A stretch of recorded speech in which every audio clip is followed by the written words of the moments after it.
Court is calling 2024 CR 0105W, State of Texas versus Jasmine Lynn Gallegos.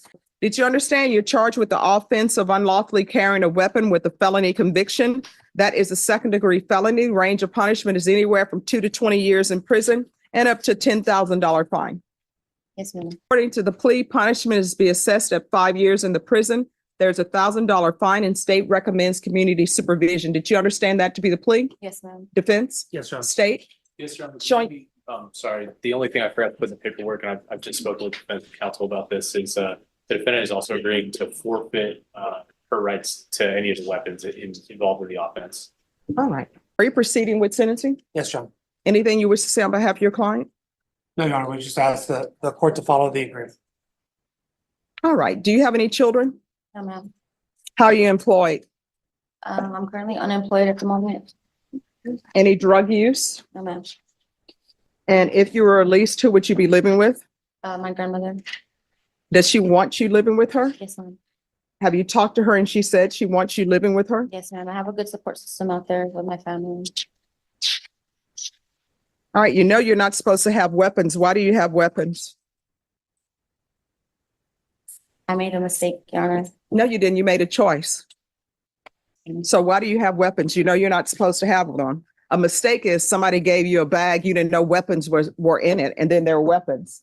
So why, you know you're not supposed to have weapons. Why are you having weapons? Hanging with the wrong people. If I ask the wrong people that you're saying that you're hanging out with, if I were to ask them the same questions, you know what they would tell me? Hanging out with the wrong people. And I would say, well, who is that? And they'd say, Miss Gallegos. All right, I'm going to sentence you to 5 years in prison, suspended and probated for 5 years. There's to be a TAP evaluation and MIC evaluation in custody. All right, good luck to you. Isaac, are you the same Jasmine Lynn Gallegos who was placed on community supervision in 2024 CR 0105W for the offense of unlawfully carrying of a weapon with a felony conviction on January 9th, 2024 for a term of 5 years? Is that you? Yes, ma'am. State? Yes, Your Honor. Violated condition number 4 on or about the 22nd day of January 2024 in Bear County, Texas. The defendant, Jasmine Lynn Gallegos, the then and there failed to report as directed to the 187th District Court for a compliance hearing as directed by the supervision officer and or the court in violation of condition number 4. How do you plead to that? True or not true? True. Your Honor, we'll waive the remaining validated condition. All right. And I don't have a trial court certification. No, Your Honor, so we are requesting to be continued. Yeah, Would you but like the court like it instead anyway? Okay. thank you. Understand by pleading to violation of condition number 4, the court could find it guilty. I'm sorry, could find it true, grant the motion and sentence you up to 5 years in prison and up to $1,000 fine. Yes, ma'am. You're going to need to speak up. Yes, ma'am. Knowing that, do you still wish to plead true to violation of condition number 4? Yes, ma'am. Court will find violation of condition number 4 true.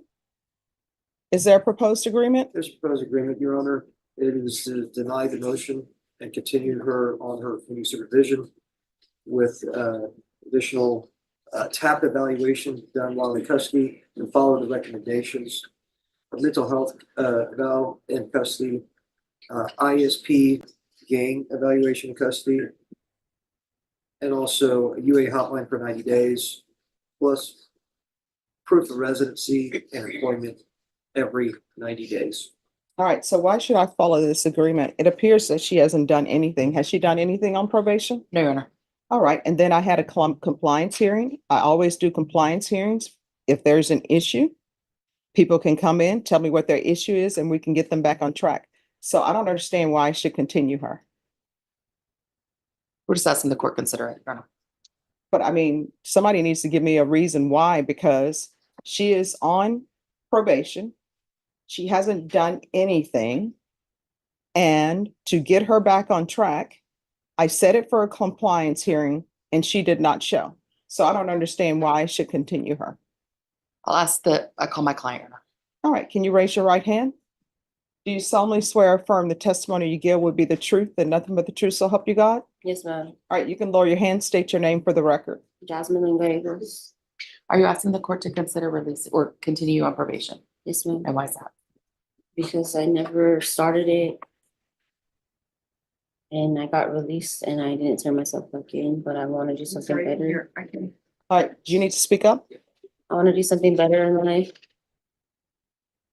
So the reason why you want me to continue you is because you were placed on probation, you were released, and you never did anything. So basically, you're just throwing yourself on the mercy of the court saying, I did nothing, but please continue me. Do you have a job? Yes. Where do you work? I mean, I was working at the Subway. Okay, I cannot hear you. I was working in Subway at Pleasanton, Texas. And where do you live? In Pleasanton, Texas with my grandma. Do you have anybody that you care for? Yes, my grandma. She's sick right now. Oh, let's not do that. Let's not do this thing where we're bringing in the sick relatives, the baby that nobody else can take care of because you were supposed to report. Let's do this.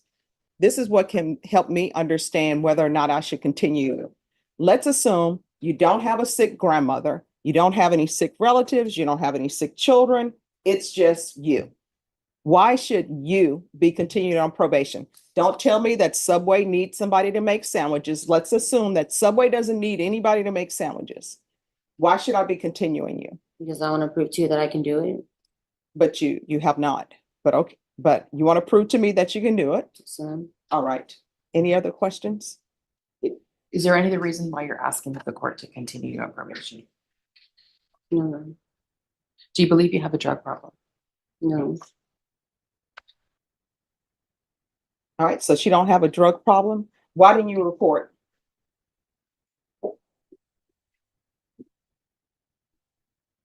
Because they wanted me to turn myself back in. I'm sorry, what? Because they wanted me to come back and turn myself in. All right. Why didn't you show up for your compliance hearing?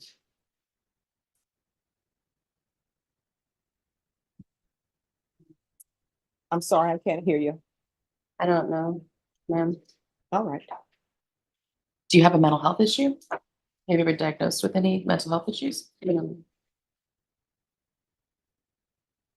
All right. So I really don't have any reason to continue her. Her whole thing is, I didn't do anything. Don't revoke me. And the court reached, everyone knows if somebody is falling off track. Normally what I do in some situations, Ms. Gallegos, is because maybe sometimes people just fall off track. They just need to realize what they're looking at. And I set compliance hearings. And I'm not even going to consider, I set compliance hearings twice for you. The state only went on one, so I'm not even considering the other. But a compliance hearing was set for you to try to get you back on track to see, hey, is there something we're missing here? Is there something you need in order to be successful? And you didn't even show up for the compliance hearing. The compliance hearing was a step before your motion to revoke. Because I had a choice at that time. I always get notices from probation. They'll tell me how a probationer is doing. If there are some issues, I will always usually check compliance hearing. Let's bring that person in and find out what's going on. And you didn't even show up for that. So I don't think you're a good candidate for probation. Everybody who's in custody will come before me when they're in custody and say to me, I want to prove to you I can do it. But, you know, history has shown that you can't because you didn't. So I don't know why I should continue you. So I don't know if you want to talk to her, but I don't have a reason for why she didn't show up. Okay. All right. I'm not going to follow this proposed agreement. I don't think she's a good candidate for probation. She hasn't done anything. And she's been given opportunities to do things and she just refuses. And based upon her testimony, she didn't want to come back because she didn't want to turn herself in. I don't know what to do with that. If the court were to grant your request for continued probation and the TAP evaluation, would you comply with the conditions of the TAP Yes, ma'am. and any recommendations thereof? Yes, ma'am. Would you also comply with any conditions of the gang ISP evaluation Yes, ma'am. as well as the mental health? Yes, ma'am. Um, Your Honor, my client's throwing herself in the mercy of the court, and we're requesting that the court continue her on probation. All right, so under cross-examination, under direct examination, she stated she doesn't have any mental health issues, so that's not an issue. And now I'm being thrown at that there may be gang issues with her. And part of the plea bargain agreement was, in this case, she was to forfeit weapons, magazines, and ammunition. So she was placed on community supervision for that, and she has done nothing. Court is finding violation of condition number 4 true. Court is going to sentence you to 5 years in the prison, give you credit for any time served. There's $1,000 fine. Time and money will run concurrent. I'll recommend, if she stated she doesn't have any drug issues, she doesn't have mental health issues, but I'll recommend the therapeutic community or the mental health unit at the prison. You'll have to recommend it as well because I have no jurisdiction. And if they discover that you do have a mental health issue, then they will take care of it there. Did you review the document entitled Trial Court Certification of Defendant's Rights to Appeal with your attorney? Did you understand it? Yes, ma'am. All right, you have a limited right to appeal, and that right to appeal is as it relates to the allegations in the motion, not the fact that you were on community supervision. Do you understand? Yes, ma'am. Because this is a felony conviction, you're not allowed to own or possess any weapons or ammunition. If you have a question over what a weapon or ammunition is, you'll need to speak to an attorney. Do you understand? Yes, ma'am. All right, we can go off the record. Good luck to you. You're going to have to start making better decisions. If you continue to pick up felonies in Texas, they're going to start labeling you as a repeater or a habitual. If you're a repeater, that means your range of punishment level is going to go up by one level. And if you're habitual, in some cases, your minimum is going to be 25 years at the prison. You have some choices you're going to need to make. Do you understand? Yes, ma'am. All right. And when you're released from prison, if you need help with anything, you can always come back here if I'm here. Okay. Good luck to you.